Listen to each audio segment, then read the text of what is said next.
Osho, The Art of Dying, Talks on Hasidism, given at the Osho Commune International, Pune, India. Discourse number 2.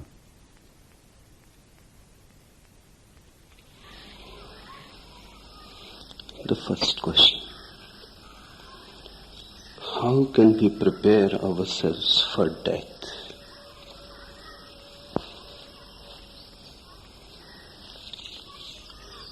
Don't accumulate anything, whatever. Power, money, prestige, virtue, knowledge, even the so-called spiritual experiences. Don't accumulate. If you don't accumulate fear of death, the fear of death comes out of the accumulations of life. Then you have too much to lose.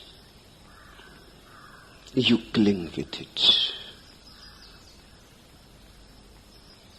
That is the meaning of Jesus saying, "Blessed are the poor in spirit."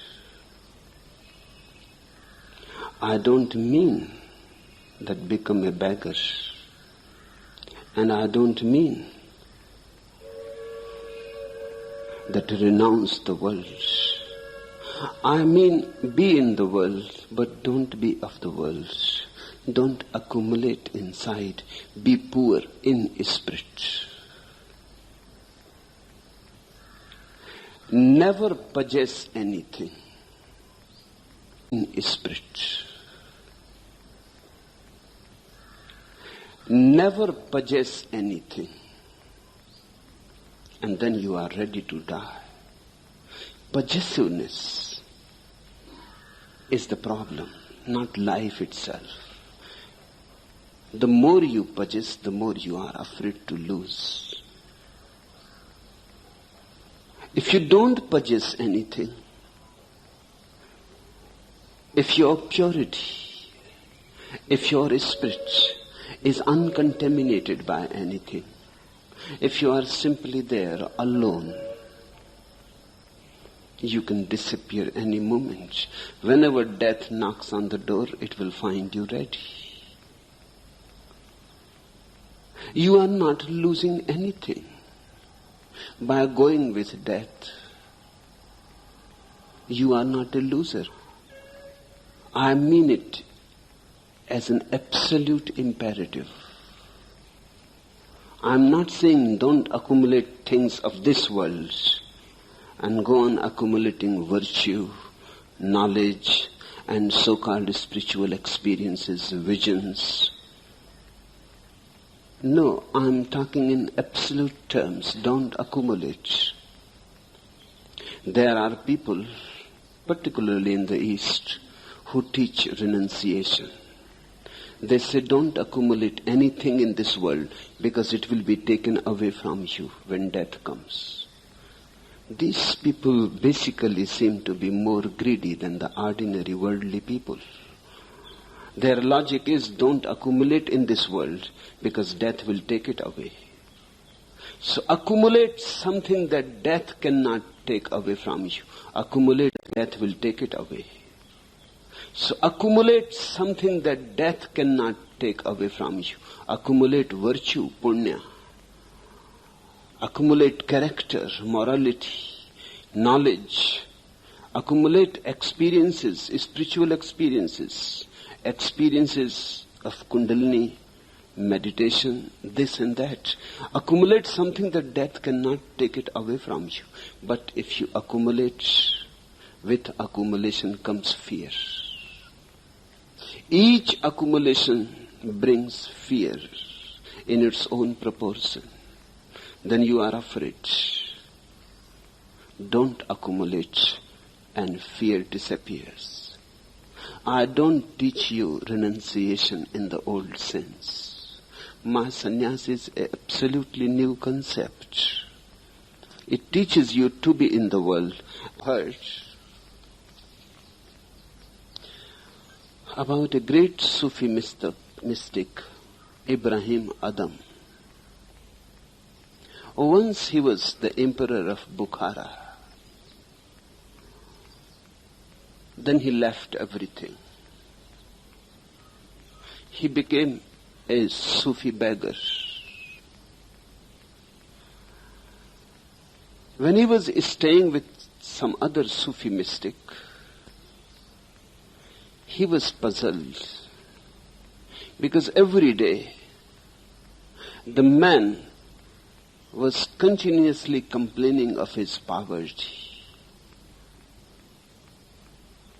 Ibrahim Adam said to him, "The way you abuse it, it may be that you have bought your poverty cheap. How stupid you must be. The way you abuse it, it may be that you have bought your poverty cheap." "How stupid you must be," the man retorted, not knowing to whom he is talking, not knowing that Ibrahim was once the emperor. He said, "How stupid you must be, thinking that one buys poverty." Ibrahim replied, "In my case, I paid my kingdom for it. I would even give away 100 worlds for a single moment of it. For every day its value becomes more and more to me. No wonder then that I give thanks for it while you lament it."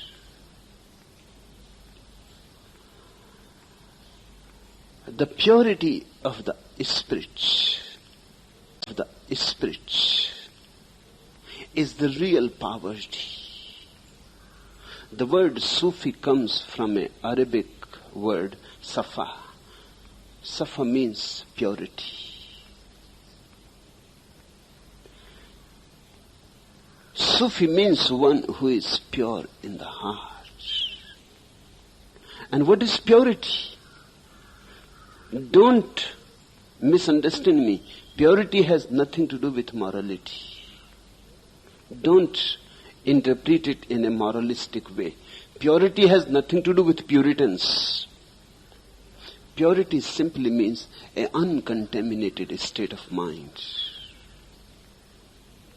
where only your consciousness is and nothing else. Nothing else really enters in your consciousness, but if you hanker to possess, that enter into your consciousness, there is no way. How can you take gold in your being? There is no way. Money cannot enter into your consciousness. But if you want to possess, that possessiveness can enter into your consciousness. Then you become impure. If you don't want to possess anything, you become fearless. Then even death is a beautiful experience to pass through. A man who is really spiritual has tremendous experiences, but he never accumulates them. Once they have happened, he forgets about them. He never remembers. He never projects them into future. He never says that they should be repeated or they should happen again to me. He never prays for them. Once they have happened, they have happened. Finished. He is finished with them. He moves away from them. He is always available for the new. He never carries the old. And if you don't carry the old, you will find life on each step so absolutely new, so incredible, unbelievably new. Life is new, only the mind is old. And if you look through the old mind, life also looks like a repetition, a boring thing. If you don't look through the mind means your past. Mind means the accumulated experiences, knowledge and everything. Mind means that through which you have passed, but still you are hanging with it, hanging around. Mind is a hangover. Dust from the past, covering your mirror-like consciousness, then everything, you look through it, becomes distorted. Mind is the faculty of distortion. If you don't look through the mind, you will be ready for death. In fact, not looking through the mind, you will know that life is eternal. Only mind dies. Without mind, you are deathless. Without mind, nothing has ever died. Life goes on and on and on forever. It has no beginning and no end.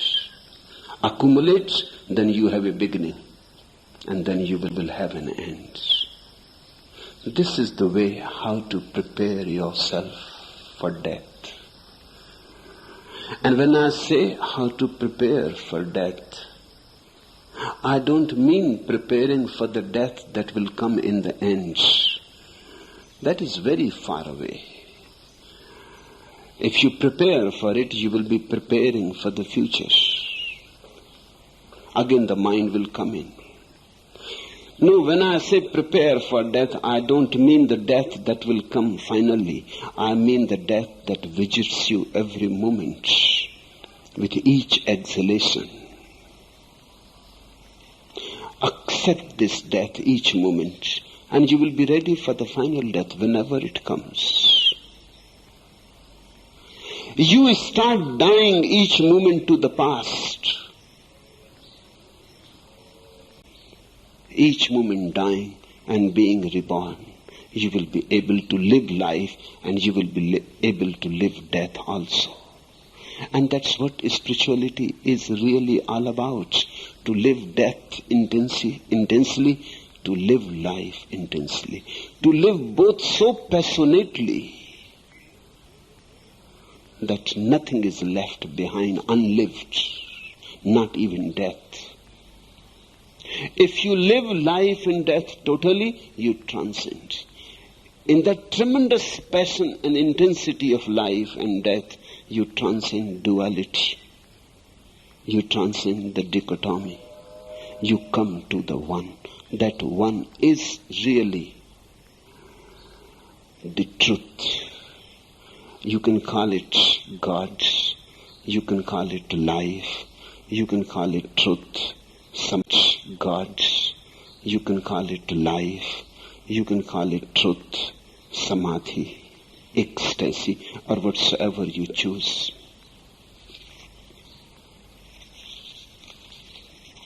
The second question. At times you seem to intend to confuse us about love and meditation.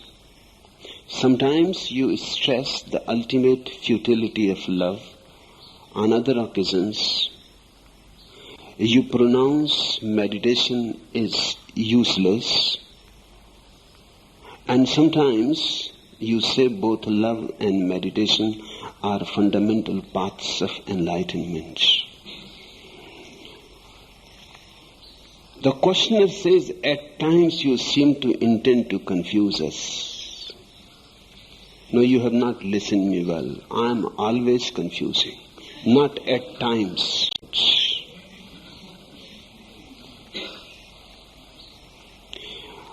What I am trying to do by confusing you is uprooting you from your mind. I would not like you to have any roots in the mind, in the name of love or in the name of meditation or in the name of God. Your mind is very cunning. It can thrive on anything. On meditation, on love, it can thrive. The moment I see that your mind is thriving on anything, I have immediately to uproot you from it. My whole effort is to create a no-mind state in you. My whole effort is to create a no-mind state in you. I am not here to convince you about anything. I am not here to give you a dogma, a creed to live by.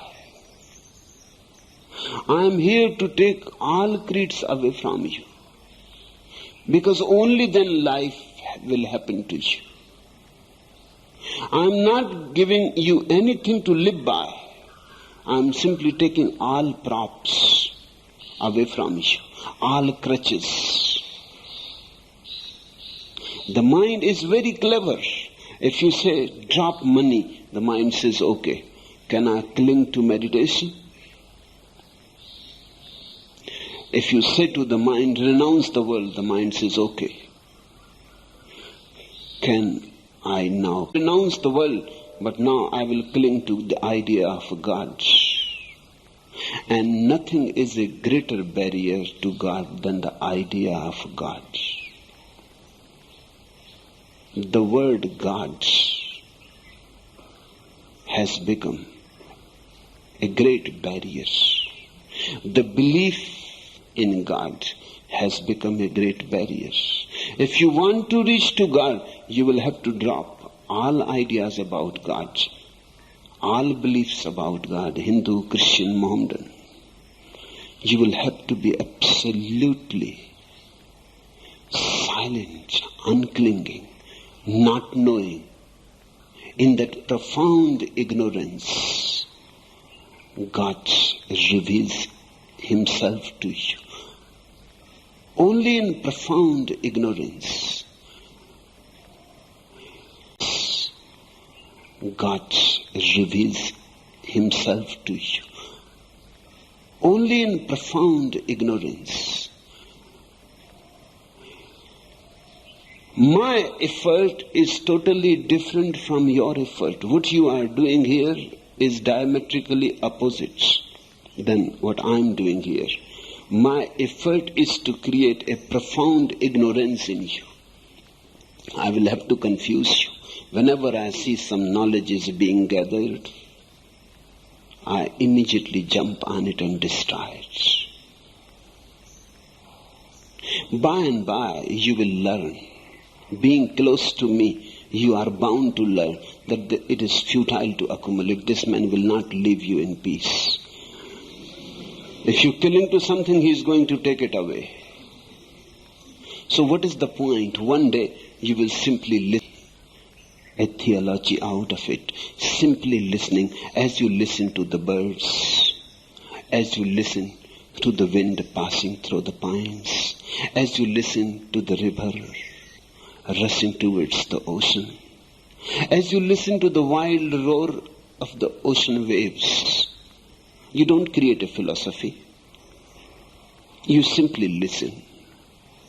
Let me be a wild ocean roaring in front of you, or a wind passing through the trees, or birds singing in the morning. I am not a philosopher. I am not imparting knowledge to you. I am trying to point something which is beyond knowledge. So the moment I see to you, I am trying to point something which is beyond knowledge. So the moment I see that you are nodding, the moment I see that you are saying, yes, this is true, the moment I see you are accumulating something, immediately I had to jump upon it and contradict it to confuse you. Confusion is my method. I am doing it all the time. I will not leave you at rest unless you drop that whole effort of philosophization, unless you start listening to me without any mind, out of the sheer joy of it. As you listen to music, when you start listening, because first you cling to something, then in the next step are distracted. You feel confused. You were making a house, and again I come there and destroy it. Your confusion is in fact created by yourself. Don't create that house, then I cannot destroy it. If you create, I am going to destroy. If you stop creating houses, card houses they are. If you stop creating houses, you say this man will come and destroy. So you simply wait and listen and you don't bother to make any house to live in. Then I cannot confuse you. And the day I cannot confuse you will be a great day of rejoicing for you. Because that very moment you will be able to understand me, not by your intellect, but by your being. Because that very moment you will be able to understand me, not by your intellect, but by your being. It will be a communion, not a communication. It will be a transfer of energy, not of words. You would have entered into my house. I will not allow you to create any house because that will be a barrier. Then you will start living in that house, and I am trying to bring you into my house. Jesus says to his disciples, in my God's house there are many mansions. I also say to you, I am taking you on a journey where a great palace is waiting for you. But I see you making houses by the side of the road. I have to destroy them. Otherwise, destroyed, you will never reach the goal. You start worshipping at anything. You are in such a hurry. You are so impatient that whatsoever I tell you, you simply grab it. I am not going to allow it to happen. So, be alert. If you are alert, there will be no need to confuse you. In fact, if you are alert, whatsoever I do, I cannot confuse you. The day you can say, now Bhagwan, you cannot confuse me. Whatsoever you say, I listen. I rejoice in it, but I don't make any conceptualization. Then how can I? Confuse moment, I am going to confuse you again and again and again.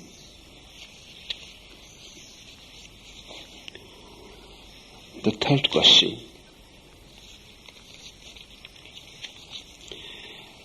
As sex is closely related with death, what is the meaning of spontaneous celibacy?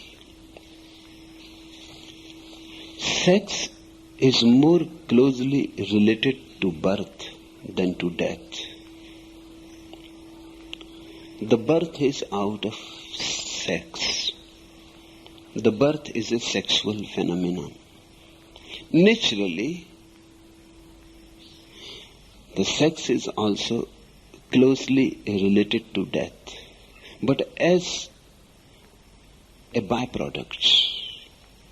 Because birth is out of sex, death, if you go beyond sex, you will never die. You will become an immortal. That is foolish. Because death is not something that is going to happen in the future. It has already happened with birth. You cannot avoid it. You can indulge in sex or you can indulge in celibacy. It is going to make no difference. Mullah Nasruddin had completed his 100th year, and few journalists came to interview him. He was the first citizen of his town who had become a centurion.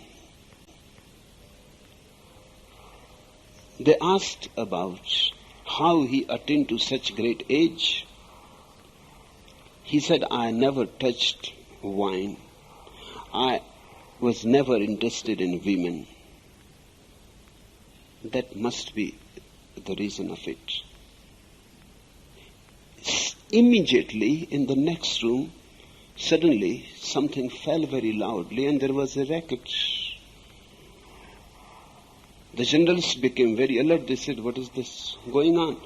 Mullah said, "It must be my dad. It seems he is again running after the mat and he seems to be drunk."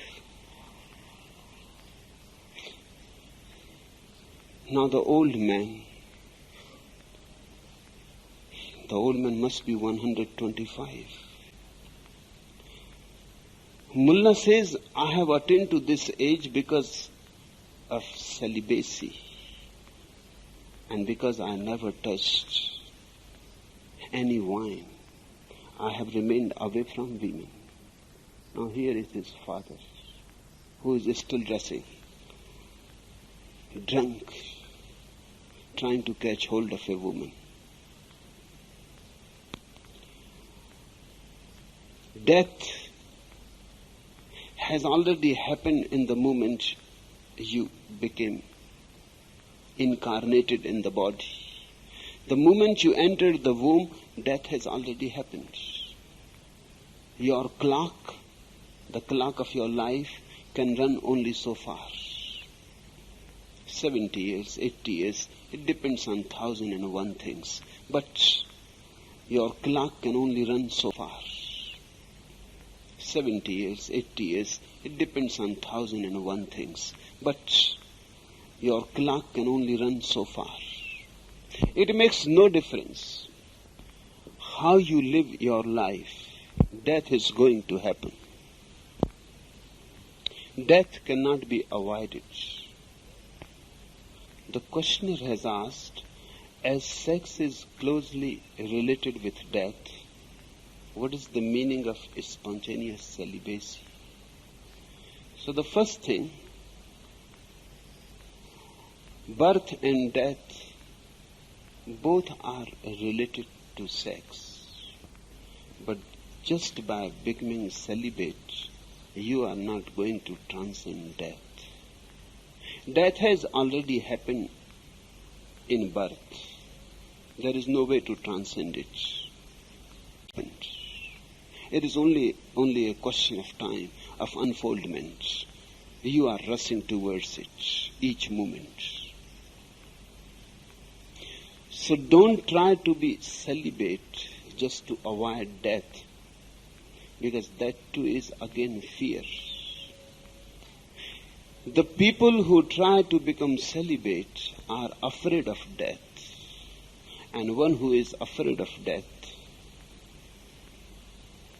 can never know what death is and can never know what deathlessness is. So don't be afraid. And celibacy can only be spontaneous. You ask, what is the meaning of spontaneous celibacy? Celibacy can only be spontaneous. There is no other type of celibacy. If it is not celibacy, if it is not spontaneous, it is not celibacy. You can force it. You can control your sexuality. But that is not going to help. You will not be celibate. You will be only more and more sexual. The sex will spread all over your being. It will become part of your unconscious. It will move your dreams. It will become your motivation in dreams. It will become your fantasy. In fact, you will become more sexual than you were ever before. You will think more about it. And you will have to repress it again and again. And whatsoever is repressed has to be repressed again. You will think more about it. And you will have to repress it again and again. And whatsoever is repressed has to be repressed again. Because the victory is never complete. There is no way to destroy sex by force. by violence. There is no way to control and discipline it. The people who have tried to control and discipline it have made the whole world very pornographic. Your so-called saints have a very pornographic mind. If a window can be created and a hole can be done in their heads, you will be able to see just sex, pornography. It is bound to be so, it is natural. Never enforce any so deep in it. It has a tremendous beauty of its own. It is one of the profoundest mysteries of life. Life comes out of it. It has to be a great mystery. Sex is not sin. Repression is a sin. Sex is very natural, very spontaneous. You have not done anything to have it. It is inborn. It is part of your being. Don't condemn it. Don't judge it. Don't fear it. Don't fight with it. Simply go into it more meditatively. Let it happen in such meditatively. Let it happen in such silence, in such deep acceptance that you can know the very core of it. The moment you penetrate to the very core of sexual orgasm, by and by you will see sex is losing its appeal for you. Your energy is moving in a higher plane. You are becoming more loving and less sexual. And this happens spontaneously. I am not saying become more loving. I am saying if you go deep into the mystery of sex, love arises out of it naturally. You become more loving and sexuality becomes less and less and less. And has been transformed into a more subtle perfume, the perfume of love. Then I say go deep into love. If you go deep into love, again you will come to the very core of it. And in that moment, prayer will arise. That too happens spontaneously. In sex, you are more concerned with the body. In love, you are more concerned with the psyche. In prayer, you suddenly become concerned with the soul. These are the three possibilities hidden in the seed of sex. And when sex has disappeared into love and love has disappeared into prayer, there is. And when sex has disappeared into love and love has disappeared into prayer, there is spontaneous celibacy. The Indian term for it is very beautiful. It is brahmacharya. The word literally means living like a god. Brahmacharya means living like a god. The whole energy is just prayer. The whole energy is just a grace, a gratitude, a benediction. One becomes absolutely divine. But I am not saying that sex is not divine. It is the seed. Love is the tree. Prayer is the flowering. It should be respected. Because everything is going to happen out of it. Life has happened out of it. Death is going to happen out of it. Love, prayer, God is going to happen out of it. Sex carries the whole blueprint. of your destiny. To me, sex is not just sex. Sex is all. So if from the very beginning you take an anti-attitude, you will be missing the whole journey of life. And you will get involved in such a fight which leads nowhere. And you will get involved in such a fight in which your defeat is certain. You cannot defeat sex. And you will get involved in such a fight in which your defeat is certain. You cannot defeat sexual energy. Because in sexual energy, God is hidden. In sexual energy, love and prayer is hidden. How can you defeat it? You are very tiny. And sexual energy is very universal. This whole existence is full of sexual energy. But the very word sex has become so condemned. It has to be taken out of the mud.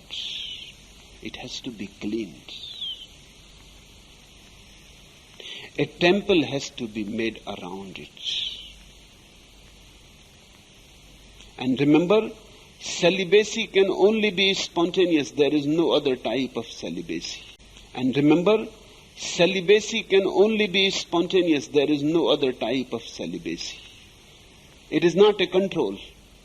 It is not a discipline.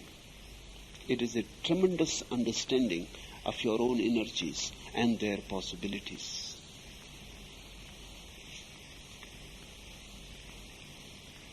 The fourth question, you said, nobody should dictate what you should do with your life. How does that fit with being available and surrendering to you? In the first place, I am a nobody. Now listen to the question again. You said nobody should dictate what you should do with your life.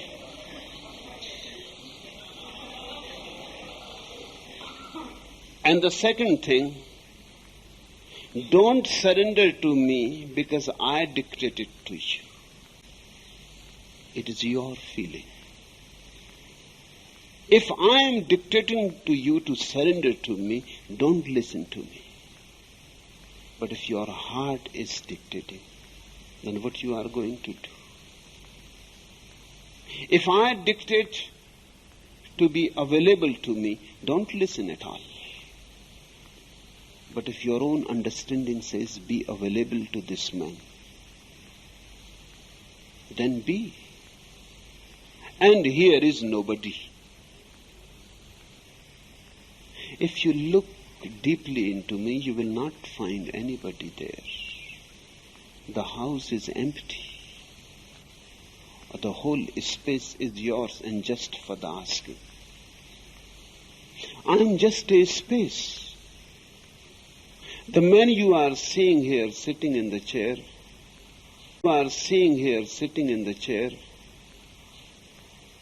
died long before.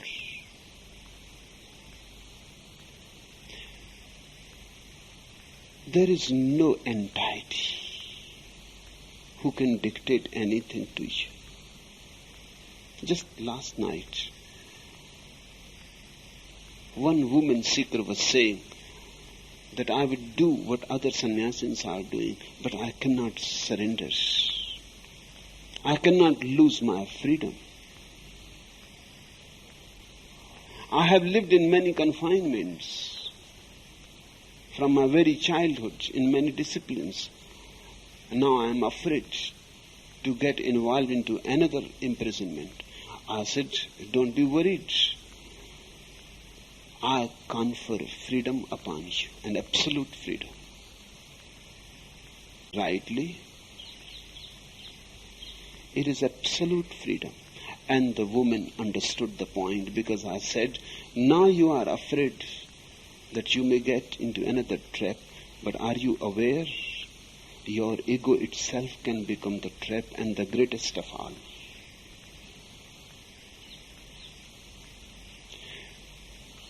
You have lived into many other commitments, and you found they all became imprisonments. But your own ego can become the imprisonment. When you surrender to a nobody, he cannot make an imprisonment of you. And the very danger of your own ego becoming an imprisonment for you disappears. When you surrender to me, you are not really surrendering to me because I am not here. An imprisonment for you disappears. When you surrender to me, you are not really surrendering to me because I am not here. And I am not enjoying your surrender at all. And whether you surrender or not makes no difference to me. In fact, when you surrender to me, you surrender yourself. You don't surrender to me. You simply surrender your ego. I am just a device, an excuse. It will be difficult for you to go and surrender to the river, or to the sky, or to the stars. It will be very difficult and you will look a little ridiculous. So I pretend to be here, just to help you, so that you don't feel ridiculous. And you can put your ego. There is nobody to receive it and nobody to be happy about it. But it helps. Buddha used to call such things devices, upaya. It is just a upaya, a device to help those who cannot put their egos down unless they find some feet. I make my feet available to you. But inside there is nobody.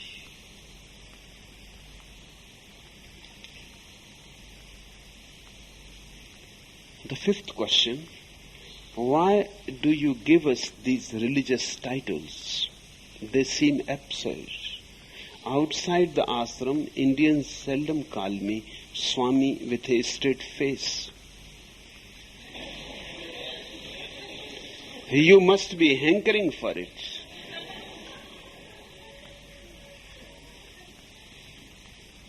I have called you Swami not to become Swami for others. The word Swami means Lord. Don't hanker that others should call you Lord. I have called you Swami just to indicate your path so that you become a Lord of yourself. It is not to make others slaves to you. It is just to make a master of you. The word Swami is intended for self-mastery. So don't feel frustrated. In fact, if somebody calls you Swami, be alert, because there is danger. You may start thinking that you are a Swami. You may start thinking that you are some holy man or something. Don't carry that type of nonsense. I am not here to make you holy or saintly or anything. You ask why you give us these religious titles. They seem absurd. They are. Really, my whole intention is to make you so ridiculous, so absurd, that others laugh at you and you can also laugh at yourself.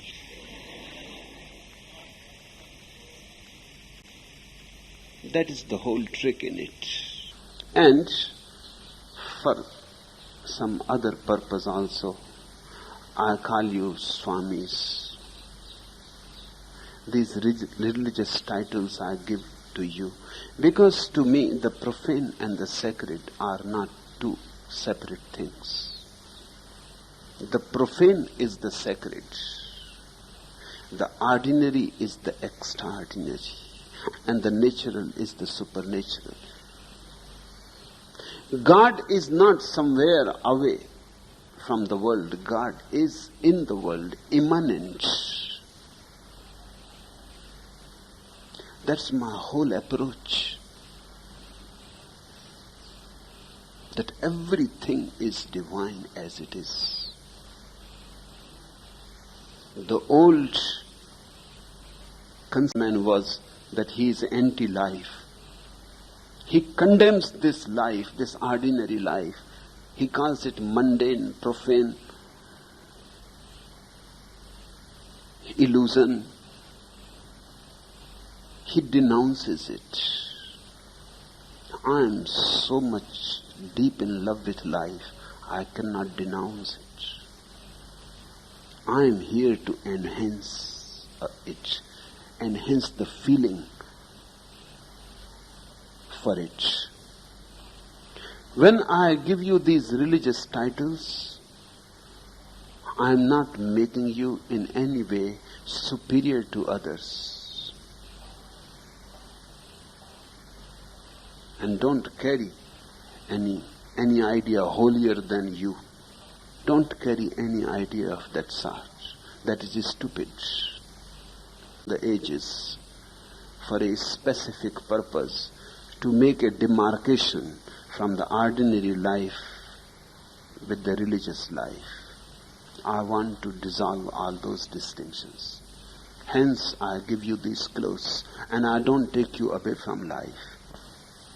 You will be sitting in ordinary life, working in ordinary life, walking in ordinary life. You will be in the marketplace. You will be in a shop or in a factory, or you will be a laborer, a doctor, an engineer. I am not making you in any way special, because that very desire to become special is irreligious. And I have given you these robes to destroy the old concept completely. That's why their whole superiority. Now sooner or later there will be no distinction. And my Swamis are growing so fast that the old traditional Swamis will be simply lost in the jungle of my Swamis. And people will not know who is who. That's the purpose behind it. I want to make religious life ordinary life. Because this is the only life there is. All else is just an ego trip. And this life is so beautiful, there is no need to create another life superior to it. Go deeper into it. Move deeper into it. There is no need to create another life superior to it. Go deeper into it. Move deeper into it. And profounder depths will be revealed to you. This ordinary life is carrying tremendous possibilities. So I don't want you to become religious in the sense that others are not religious. I want to drop all distinctions between the profane and the sacred, between the holy and the unholy. It is a great revolution. You may not be even aware of it, what is happening. And the traditionalists, if they are against me, I can understand. I am destroying their whole suits. That's why I have chosen the orange particularly. That has been the traditional dress of the sannyasi. Only the dress I have chosen. Nothing else is there in you. Nothing else of the traditional discipline for you. Just awareness, a love for life, a respectful life, a reverenceful life. And I have given you the orange robe. The day I see that now the traditional distinction has been destroyed, I will free you from the orange robe. There is no need then. But it will take time. For centuries they have been creating the distinction. Sannyasin moves with his girlfriend on the street. You cannot conceive what is happening. It has never happened in India. Not for 10,000 years. People cannot believe. And you are expecting they should call you Swami? Enough that they are not killing you. You are destroying their whole tradition. A sannyasin was one who will never look at a woman. Touching is out of question. Holding the hand, impossible. That was enough to throw him into hell. I have made you a total. That was enough to throw him into hell. I have made you a totally new kind of sannyasins. It is a new sannyas.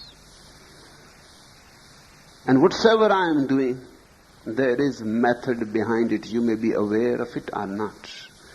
I want to destroy the whole traditional attitude.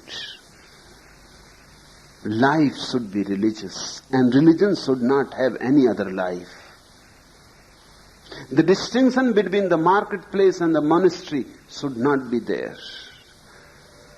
The monastery should be in the marketplace. The divine dimension should become part of everyday life. It's your religious discipline. He said, I live an ordinary life. That is my discipline.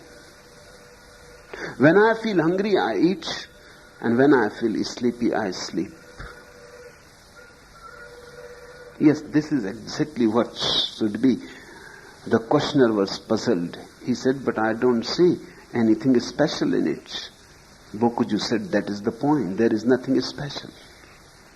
All hankering for the special is of the ego. The questioner was still puzzled. He said, but this is what everybody else is doing. When hungry, eating. When feeling sleepy, sleeping. Bokuju laughed. He said, no. When you eat, you do 1,001 things also. You think, you dream, you imagine, you remember. You are not there, just eat. You do 1,001 things also. You think, you dream, you imagine, you remember. You are not there just eating. When I eat, I simply eat. Then there is only eating and nothing else. It is pure. When you sleep, you do 1,001 things. Dreams, fights, nightmares. When I sleep, I simply sleep. There is nothing else. When sleep is there, there is sleep. Not even Bokuju exists. When eating is there, there is only eating. Not even Bokuju exists. When there is walking, there is only walking. No Bokuju. Walking. Simply walking. This is what I would like you to become. Be ordinary, but bring a cause into your ordinary life. Sleep, eat, love, pray, meditate, but don't think that you are making or doing something special. And then you will be special. A man who is ready to live an ordinary life is an extraordinary man. Because to be an extraordinary, to desire to be an extraordinary is a very ordinary desire.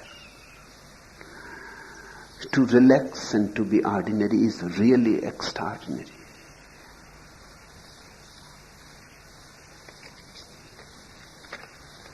The sixth question, why this life is so mysterious, which has no end and no beginning? Please explain. Not only I give you absurd answers, you have started asking absurd questions. Why this life is so mysterious? How I am supposed to know? It is so. It is simply a fact. I am not talking about theories.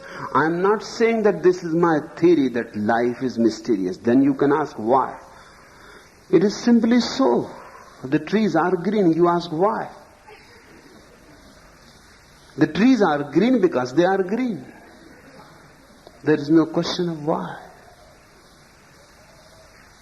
If you can ask why and the question can be answered, then life will not be a mystery. If the why can be why and the question can be answered, then life will not be a mystery. If the why can be answered, then the life will not be a mystery. The life is a mystery because no why is relevant. Why this life is so mysterious, which has no end and no beginning? Now, you make me feel guilty, as if I am responsible, that the life has no beginning and no end. It should have. I agree perfectly with you. But what to do? It has no beginning and no end.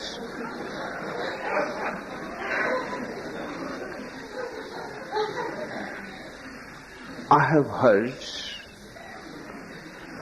Mullah Nasruddin was saying to one of his disciples that life is a woman.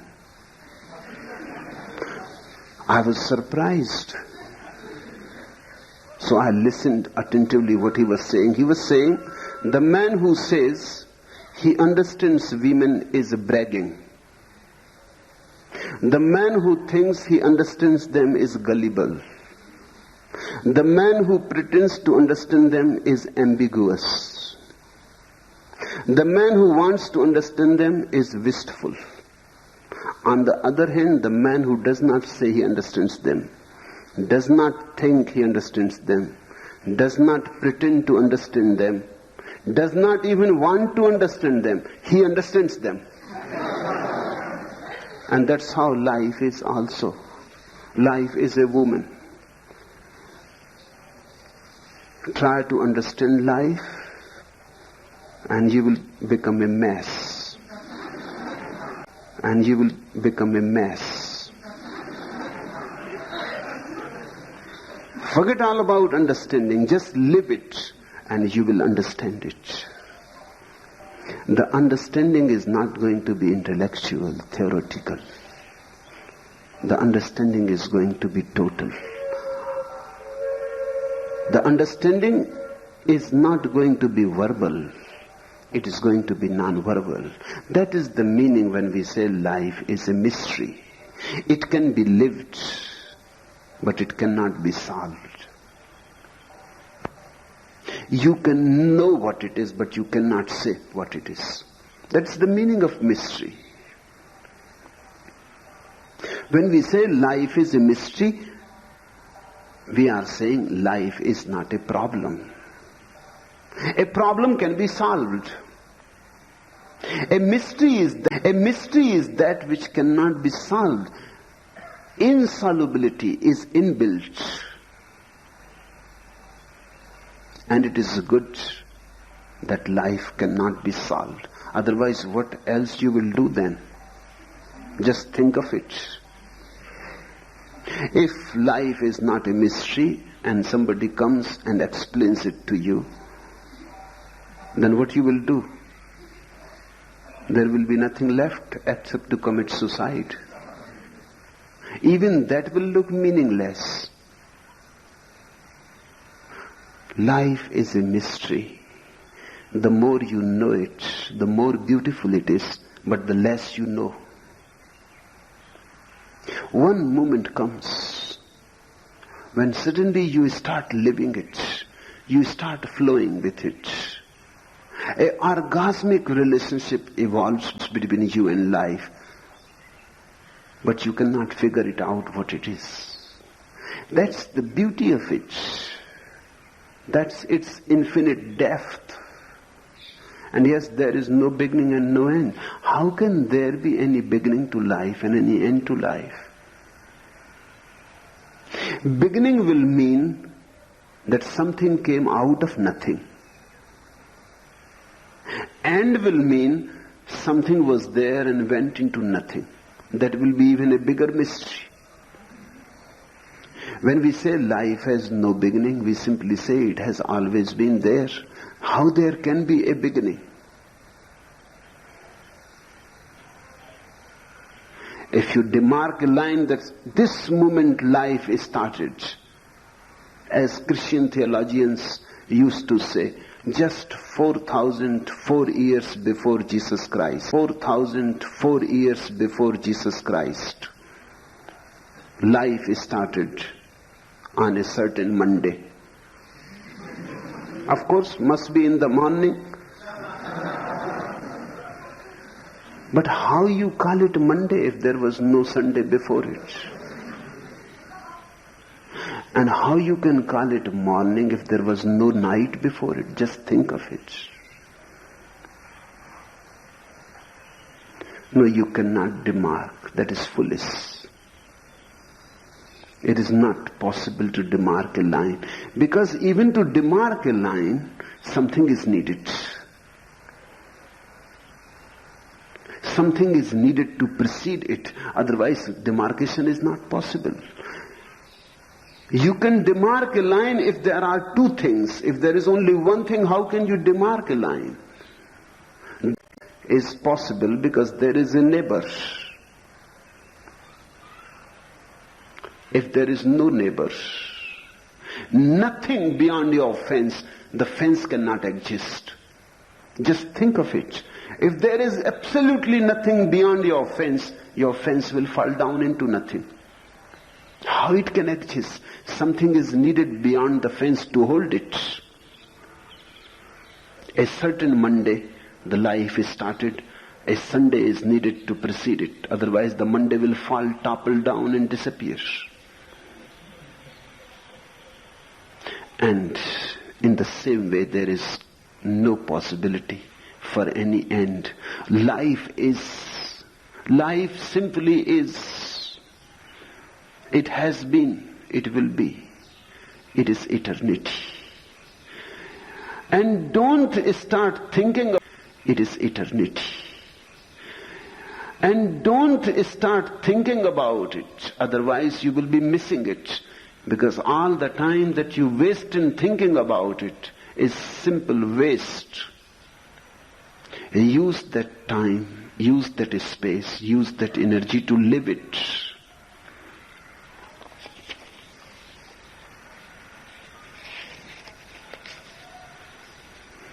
The seventh question, why do you prefer to call meditation the art of dying rather than calling it the art of growing?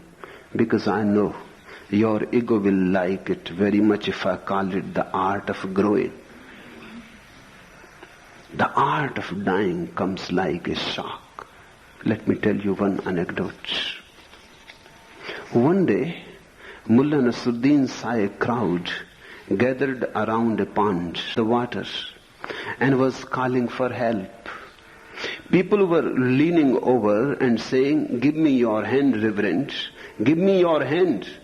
But the priest didn't pay attention to their offer to rescue him. He kept wrestling with the water and shouting for help. Finally, Mullah Nasruddin stepped forward. "Let me handle this." He stretched out his hand towards the priest and shouted at him, "Take my hand." The priest grabbed Mullah's hand and was hoisted out of the pond. People, very surprised, asked Mullah for the secret of his strategy. It is very simple, he said. I know this miser would not give anything to anyone, not even his hand. I know this miser would not give anything to anyone, so instead of saying, give me your hand, I said, take my hand, your reverence. And sure enough, he would not give anything to anyone, so instead of saying, give me your hand, I said, take my hand, your reverence. And sure enough, he took it. I know you would like it to be called the art of growing. Then your ego will feel perfectly good. So it is a question of growth. So I am going to remain and grow. That's what the ego always wants too.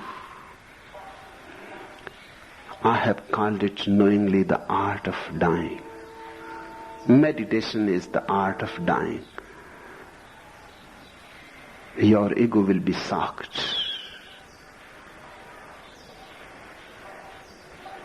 And it is truer also to call it art of dying, because your ego is not going to grow.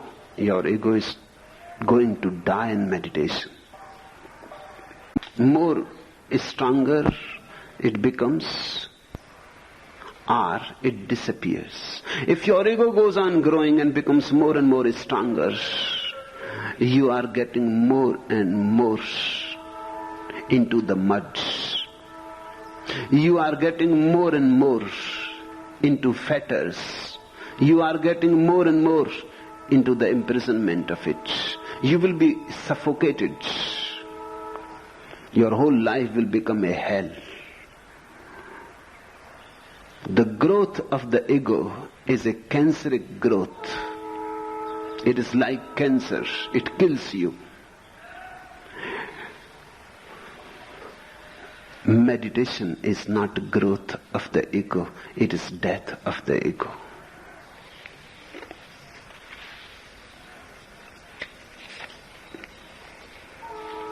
The ego, it is death of the ego.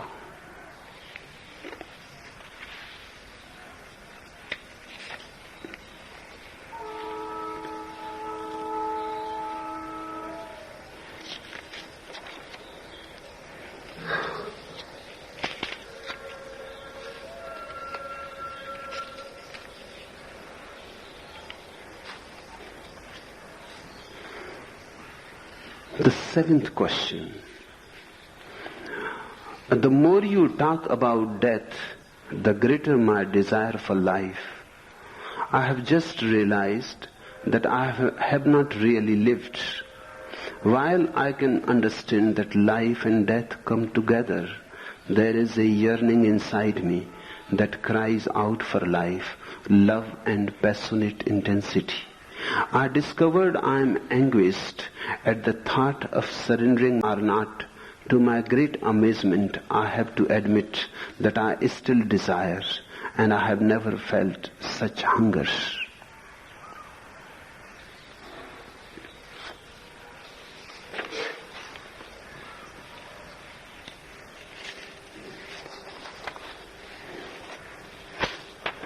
When I say to die, I mean really to live intensely.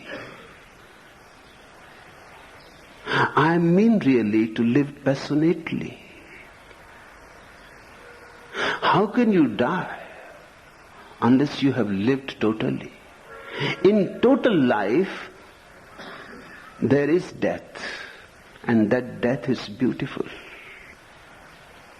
In a passionate, intense life, death comes.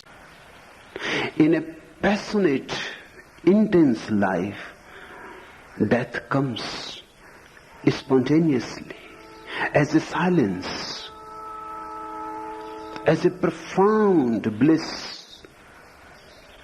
When I am saying to die, I am not saying anything against life. In fact, if you are afraid of death, you will be afraid of life also. That's what has happened to the questioner. A man who is afraid of death will be afraid of life also, because life brings death. If you are afraid of the enemy and you close your doors, the friend will also be prohibited. And you are so much afraid of the enemy that you close the door, the enemy points, speaks. Always death penetrates into life. Have you watched this happening? Almost the majority of women have lived a frigid life. They are afraid of orgasm. They are afraid of that wild explosion of energy. For centuries, women have lived frigid. They have not known what orgasm is. And men, because of the fear, suffer. Almost the majority, 95% of men suffer from premature ejaculation. They are so afraid of the orgasm, the very fear. Somehow they want to finish it. Somehow they want to get out. The very fear. Somehow they want to finish it. Somehow they want to get out of it. They go again and again in love making, and there is fear. The woman remains frigid when the man becomes so afraid that he cannot stay in that state longer. The very fear makes him ejaculate sooner than natural, and the woman remains rigid, closed, holding herself. Now orgasm has disappeared from the world because of the fear. In the deepest orgasm, death penetrates. You feel as if you are dying. If she starts crying, screaming, she may even start saying, I am dying, don't kill me. That actually happens. If a woman goes into orgasm, she will start mumbling, and she will start saying that I am dying, don't kill me, stop. A moment comes in deep orgasm where ego cannot exist. Death penetrates. But that is the beauty of orgasm. People have become afraid of love, because in love also death penetrates. If two lovers are sitting side by side in deep love and intimacy, not even talking, because talking is an escape from love. When two lovers are talking, that simply shows they are avoiding the intimacy. Words in between, they are avoiding the intimacy. Words in between give distance. No words, distance disappears, death appears. In silence there is death, just lurking around. A beautiful phenomenon, but people are so afraid. People go on talking, whether it is needed or not. They go on talking about anything, everything, but they cannot keep silent. If two lovers sit silent, suddenly death surrounds them. And when two lovers are silent, you will see a certain happiness and also a certain sadness. Happiness because life is at its peak, and sadness because at its peak death also. Whenever you are silent, you will feel a sort of sadness. Even looking at a rose flower, if you are sitting silently and not saying anything about the rose flower, just looking at it, in silence you will feel suddenly it is there, the death. You will see the flower withering. Within moments it will be gone, last forever. Such a beauty and so fragile. Such a beauty and so vulnerable. such a beauty, such a miracle, and soon it will be lost forever and will not return again. Suddenly you will become sad. Whenever you meditate, you will find death moving around. In love, in orgasm, in any aesthetic experience, in music, in song, in poetry, in music, in song, in poetry, in dance, wherever you suddenly lose your ego, death is there. So let me tell you one thing, that you are afraid of life because you are afraid of death. And I would like you to teach how to die so that you lose all fear of death. The moment you lose fear of death, you become capable of living. I am not talking against life. How can I talk against life? I am madly in love with life. I am so madly in love with life that because of that I have fallen in love with death also. It is part of life.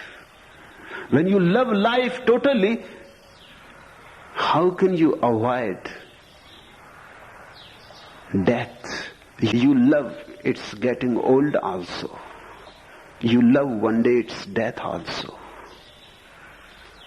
That is part of the woman. The old age has not happened from the outside. It has come from the inside. The beautiful face has become wrinkled now. You love those wrinkles also. They are part of your woman. You love a man and the hairs have grown white. You love those hairs also. They have not happened from the outside. They are not accidents. Life is unfolding. Now the black hairs have disappeared and the grey hairs have come. You don't reject them. You love them. They are part. Then your man becomes old, becomes weak. You love that too. Then one day the man is gone. Then one day the man is gone. You love that too. Love loves all. Love knows nothing else than love. Hence I say love death. If you can love death, it will be very simple to love life. You can love even death, then there is no problem. The problem arises because the questioner must have been repressing, must be afraid of life, and then repression can bring dangerous outcomes. If you go on repressing, one day you lose all aesthetic sense. You lose all sense of beauty, sense of grace, divinity. Then the very repression becomes such a feverish state that you can do anything which may be ugly. Let me tell you one beautiful anecdote. Shinmay has sent this. He sends beautiful jokes. This marine is sent to a distant island outpost where there are no women. But there is a large monkey population. He is shocked to see that without exception his fellow marines all make love with the monkeys. And he swears to them that he will never get that horny. They tell him not to be close-minded. But as the month pass by, the marine cannot hold out no longer. He grabs the first monkey he can and gets caught in the act by his buddies, who start laughing their heads off. Surprised, he says to them, "What are you guys laughing at? You keep telling me to do it."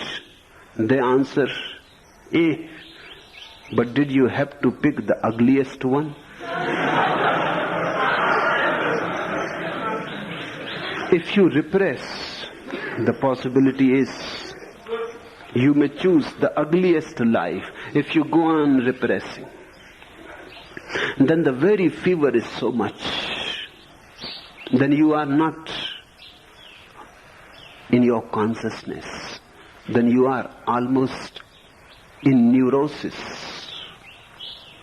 Before the repression becomes too much, relax, move into life. It is your life. Feel guilty.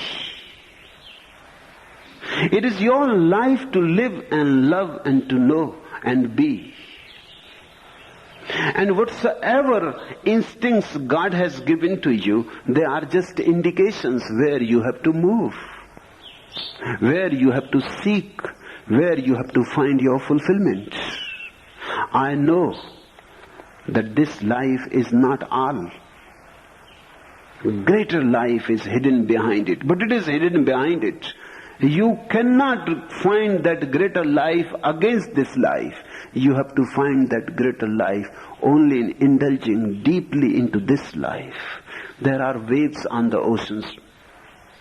The ocean is hidden just behind the waves. If you escape from the waves, seeing the turmoil and the chaos, you will be escaping from the ocean and its depth also. Jump in. Seeing the turmoil and the chaos, you will be escaping from the ocean and its depth also. Jump in. Those waves are part. Dive deep and waves will disappear. And there will be the depth, the absolute silence of the ocean.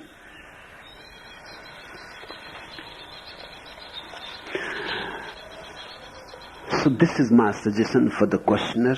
You have waited long, now no more. Enough is enough. Let me tell you one anecdote. An old Italian joke. The Pope's personal waiter was delivering His Holiness breakfast when he slipped and threw the food all over the floor. God damn it! He screamed as he fell. His Holiness came out of the say instead Ave Maria. The following morning, as he attempted to deliver His Holiness breakfast, the waiter slipped again, throwing the food on the floor. God damn it, screamed the poor man. No, my son, said the Pope, Ave Maria. On the third day, the waiter was trembling with fear. But this time he remembers. Ave Maria, he yelled out as soon as he started falling with the breakfast on the floor. No, exclaimed the Pope. God damn it. This is my third day skipping breakfast. Enough is enough.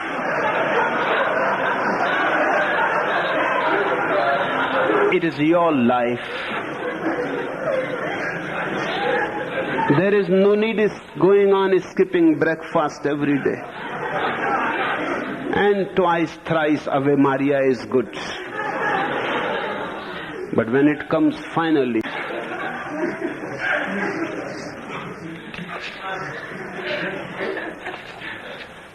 the last question. I am a piece of rock in the middle of the mountain. Even this I don't dare to realize. I dream instead. Bhagwan, why did you tell me about rivers, the ocean and the sky? And how could you give me sannyas? I am a piece of rock in the middle of the mountain. Everybody is a piece of rock. Unless you attain to your uttermost glory, you are bound to be a piece of rock. But nothing is wrong in being a piece of rock.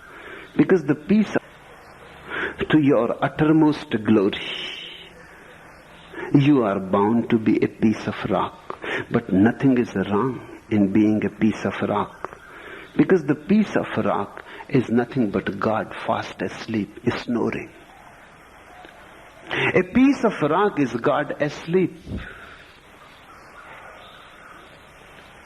Nothing is wrong in the piece of rock. It has to be awakened.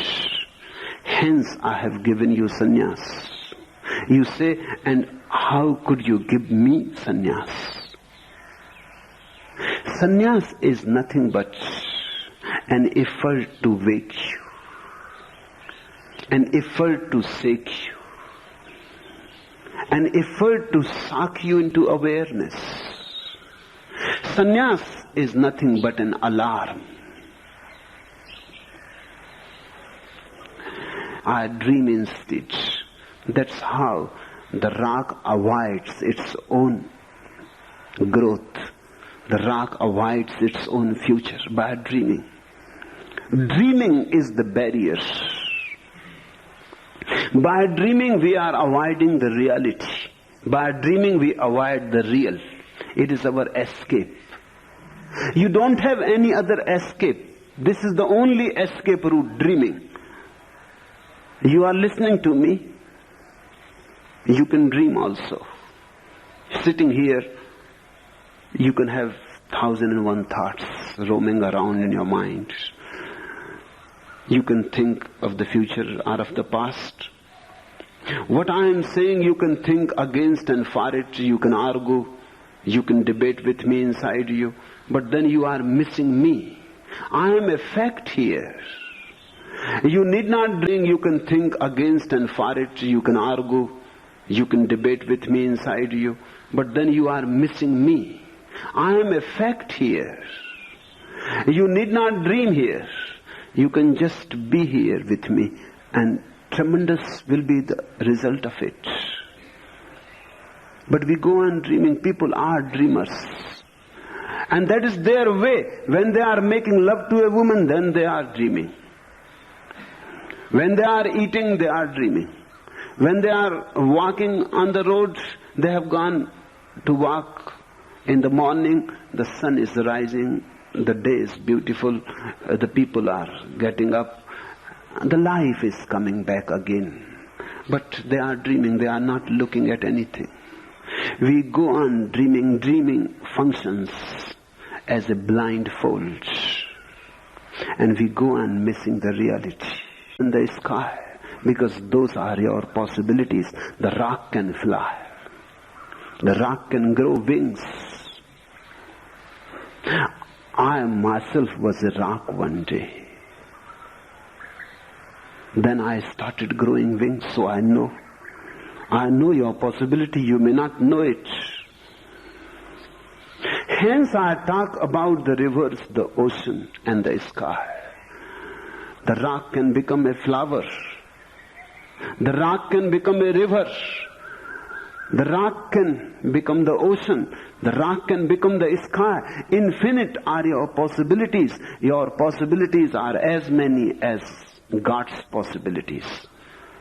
Multidimensional you are. That's why I go on talking about rivers and the ocean and the sky. Someday or other. That's why I go on talking about rivers and the ocean and the sky. Someday or other, a great thirst will possess you. A new passion will arise for the impossible. And you will be able to fly into the sky. It is yours, claim it. You only look like a rock. Rocks also only look like rocks. If they make a little effort, if they shake themselves a little, they will find wings are hidden there. They will find infinite possibilities opening, doors upon doors. But dreaming functions as the barriers. Meaningless. A wastage and nothing more. But people go on dreaming, go on dreaming. By and by, people start thinking that dreaming is their only life. Life is not a dream, and dreaming is not life. Dreaming is avoiding life. Let me tell you one anecdote. On his 75th birthday, Thanatophobia rushed into a physician's office Doctor, he exclaimed, I have got a date tonight with a 22-year-old girl. You gotta give me something to pep me up. The MD smiled sympathetically and supplied the old man with a prescription. Later that night, out of curiosity, the medical man phoned his elderly patient. Did the medicine help? It's wonderful, replied Turtletop. 7 times already. That's great, agreed the doctor. And what about the girl? The girl, said Turtletop, she didn't get here yet.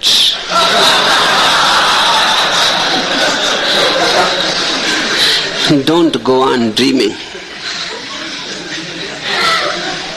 Otherwise you will miss the girl. You will miss life. Stop dreaming. Look at that which is. And it is already in front of you. It is already around you. It is within and without. God is the only presence if you are not dreaming.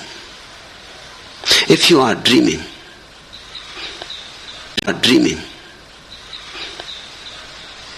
then your dreams occupy your inner space. They become the hindrances for the God to enter in you. This dreaming we call Maya. Maya means a magic show, a dream show. When you are non-dreaming, when you are in a state of no dream, the reality is revealed. The reality is already there. You are not to achieve it. You have only to do one thing. You have to put aside your dreams. And you will no more be a rock. And you can fly with me to the very end of the sky. Receive my invitation. Receive my challenge. That's what sannyas is all about. Enough for today.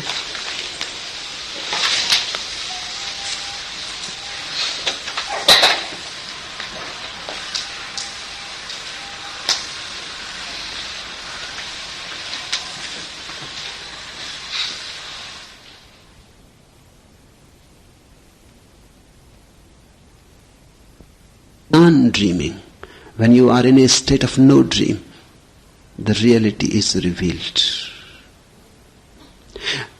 The reality is already there. You are not to achieve it. You have only to do one thing. You have to put aside your dreams. And you will no more be a rock. And you can fly with me to the very end of the sky. Receive my challenge. That's what sannyas is all about. Enough for today.